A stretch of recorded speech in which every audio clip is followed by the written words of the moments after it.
副市长戴强代表黄市长甲所有贵宾用手印发光的仪式，做回来见证柳营科技园区的传统路顶全面升级做智慧路顶，希望台南一步一步打造立明智慧科技城。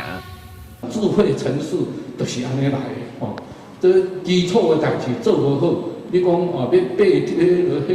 飞天正地吼，是做袂到的代志哦。市长也一再的要求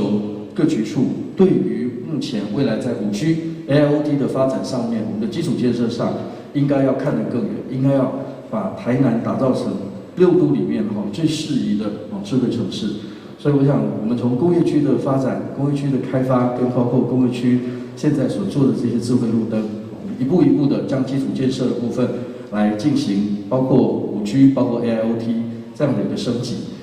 柳营科技园区伫1802年开发完成，到达路顶拢渐渐老旧，所以全部更新换做 LED 的智慧路灯。除了新能源，透过智慧的监控平台，卖当随时掌握设备的状况，有各种第一时间地当排除，大大提升用路人的行车安全以及技术顶。但新闻管制采访报道。